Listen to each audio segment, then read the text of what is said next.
Selamat pagi anak ibu semuanya. Pagi ini bertemu kembali dengan Ibu Bunga pada pelajaran biologi. Materi kita pada pagi hari ini adalah faktor-faktor yang mempengaruhi pertumbuhan tanaman. Faktor-faktor yang mempengaruhi pertumbuhan tanaman adalah pertama faktor eksternal, yang kedua adalah faktor internal.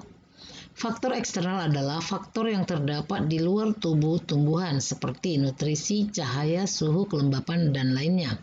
Faktor internal adalah faktor-faktor yang terdapat di dalam tubuh tanaman seperti gen dan hormon. Gen adalah faktor pembawa sifat menurun yang terdapat dalam sel makhluk hidup. Gen bekerja untuk mengkodekan aktivitas dan sifat yang khusus dalam pertumbuhan dan perkembangan. Hormon adalah molekul organik yang dihasilkan oleh satu bagian tumbuhan dan ditransportasikan ke bagian lain yang dipengaruhinya. Hormon disebut juga dengan zat pengatur tumbuh. Faktor internal hormon. Yang pertama adalah auksin, yang dikenal dengan IAA, indol acetic acid. Penemunya adalah Fritz Schwann. Dari penelitiannya disimpulkan bahwa auksin banyak diproduksi di jaringan meristem. Kadar auksin dipengaruhi oleh cahaya matahari. Auksin mempengaruhi percepatan pembelahan sel pada daerah meristem apikal. Fungsi auksin: 1. Merangsang perpanjangan sel batang dan akar. 2. Merangsang pertumbuhan akar lateral samping dan akar serabut. 3. Merangsang pembentukan buah tanpa biji atau partenokarpi. 4. Mempercepat aktivitas pembelahan sel-sel titik tumbuh. 5. Merangsang diferensiasi jaringan pembuluh. 6. Merangsang absisi atau pengguguran pada daun. 7. Berperan dalam dominansi apikal. Kita lihat di sini adalah gambar A dan gambar B. Gambar A terjadi dominansi apikal. B, tunas ketiak tumbuh setelah tunas apikal dipotong. Jadi tunas apikal itu artinya adalah tunas yang pertama kali tumbuh terus ke atas. Lalu kalau ini dipotong, seperti ini dipotong dia, maka tunas lateral akan tumbuh dari ketiak daun. Sekarang kita lihat distribusi auksin pada ujung batang. Ini cahaya matahari yang mengenai sisi tanaman daun. Auksin berdifusi menuju sisi yang tidak terkena cahaya. Jadi artinya cahaya matahari yang mengenai daun, maka konsentrasi auksinnya akan rendah. Karena auksin akan berpindah kepada sisi daun yang tidak terkena cahaya matahari. Sehingga di mana auksin berkonsentrasi tinggi, di situ sel menjadi lebih panjang.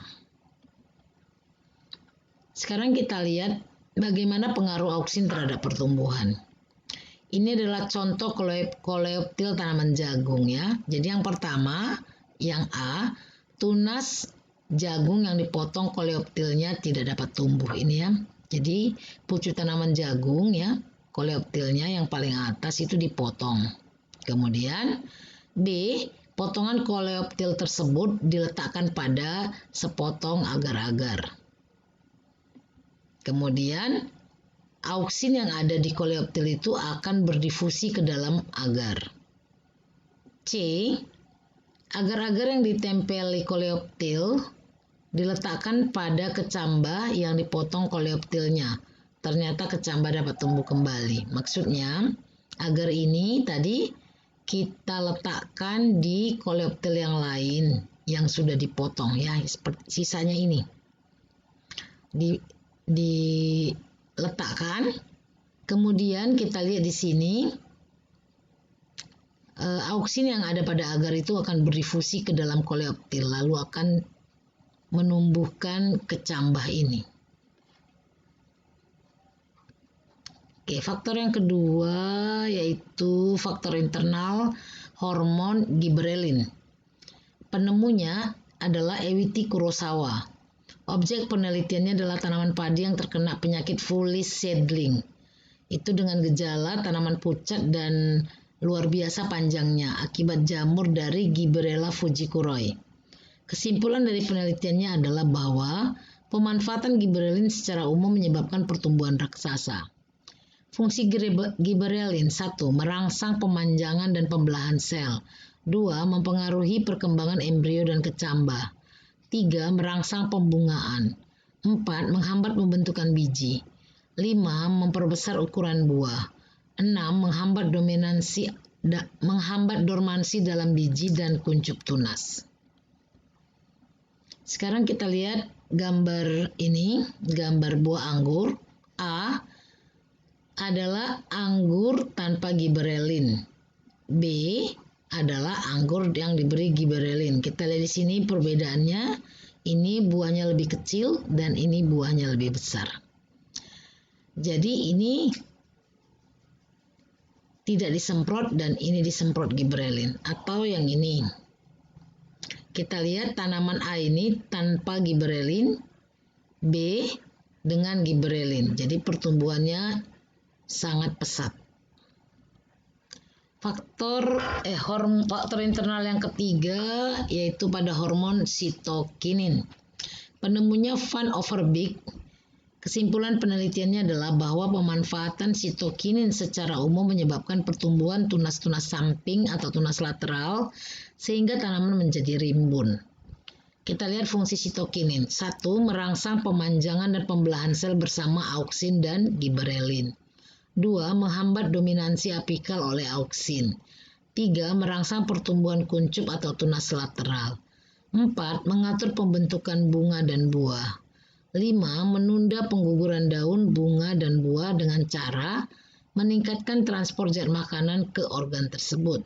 6. Membantu proses pertumbuhan akar. Kemudian kita akan lihat bagaimana gas etilen. Penemunya adalah Ergin. Kesimpulan penelitiannya adalah bahwa pembentukan gas etilen dipengaruhi oleh O2 dan dihambat oleh CO2. Kita lihat fungsinya. 1. Etilen mempercepat pematangan buah. 2. Menghambat pemanjangan akar, batang, dan pembungaan. 3. Menyebabkan pertumbuhan batang menjadi kokoh dan tebal. 4. Merangsang proses absisi.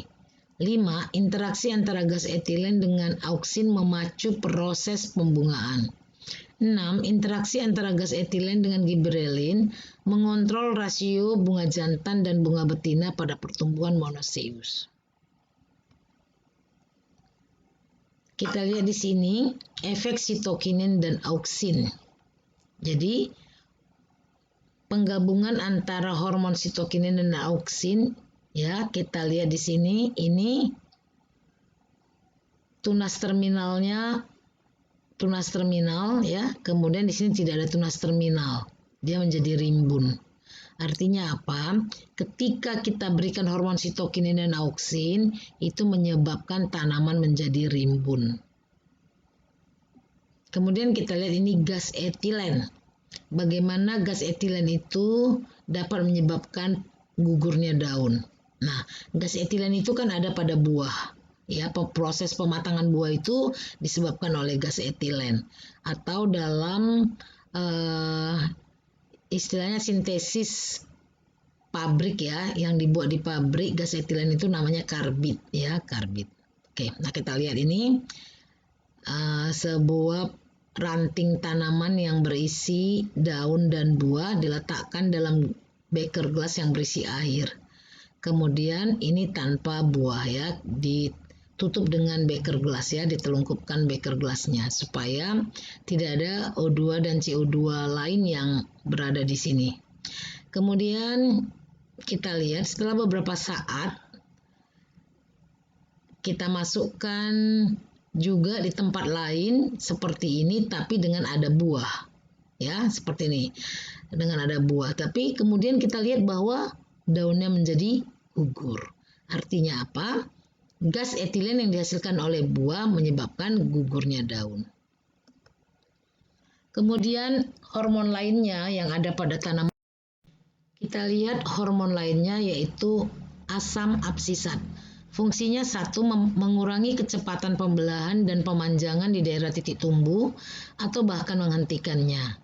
2. Memacu pengguguran daun pada saat kemarau untuk mengurangi penguapan air. 3. Membantu menutup stomata daun untuk mengurangi penguapan. 4. Memicu berbagai jenis sel tumbuhan untuk menghasilkan gas etilen. 5. Memacu dormansi biji agar tidak berkecambah. Kemudian asam traumalin. Hormon asam traumalin berfungsi merangsang pembelahan sel di daerah luka sehingga bekas lukanya tertutup kembali. Jadi untuk tanaman-tanaman yang mengalami luka, misalnya terpotong, kemudian misalnya terluka karena misalnya digigit serangga dan lain sebagainya, maka secara otomatis tanaman akan mengeluarkan hormon asam traumalin untuk menutupi luka. Kemudian kalin, hormon kalin berfungsi memacu pertumbuhan organ tubuh tumbuhan. Jenisnya adalah 1. Filokalin merangsang pembentukan daun, ya, filo itu artinya daun. Kaulokalin merangsang pembentukan batang. Rizokalin, rizo akar, merangsang pembentukan akar. Antokalin, anto itu bunga, merangsang pembentukan bunga. Ini kaulo itu artinya batang, ya. Jadi bisa berdasarkan kata dasarnya ini, ya, bahasa Latinnya filo daun, kaulo batang, rizo akar, anto bunga. Jadi kita dapat mengetahui hormon untuk merangsang organ tumbuhan. Kemudian kita lihat faktor eksternal. Faktor eksternal yang mempengaruhi pertumbuhan tanaman, yang pertama cahaya. Kita tahu bahwa cahaya itu adalah sumber energi dalam fotosintesis. Tanaman yang kekurangan cahaya dapat mengganggu proses fotosintesis dan mengganggu pertumbuhan. Kebutuhan cahaya tergantung pada jenis tumbuhan, sehingga sering disebut dengan etiolasi. Contoh tanaman yang kekurangan cahaya akan tumbuh lebih cepat, tetapi lemah. Daunnya berukuran kecil, tipis, dan berwarna pucat tidak hijau. Itulah yang disebut dengan etiolasi. Sebaliknya, perkecambahan di tempat terang akan tumbuh lebih lambat, tetapi daunnya tampak lebih lebar, tebal hijau, dan batangnya lebih kokoh. Yang kedua, intensitas atau kuat penyinaran.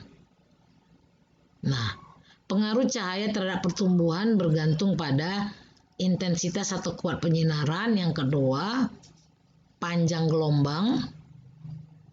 Yang ketiga adalah durasi, lamanya pencahayaan atau fotoperiodisme. Kita lihat dulu panjang gelombangnya.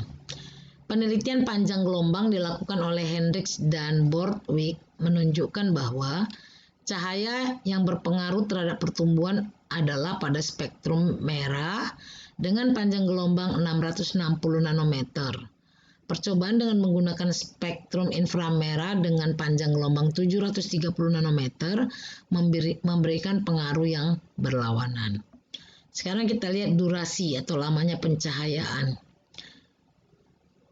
Pengaruh durasi terhadap pertumbuhan itu berpengaruh kepada pembungaan. Sehingga kita kenal ada istilah tumbuhan berhari pendek, short day plant, yaitu artinya tanaman yang berbunga pada musim gugur atau akhir musim panas, yaitu saat penyinaran siang harinya berlangsung lebih singkat.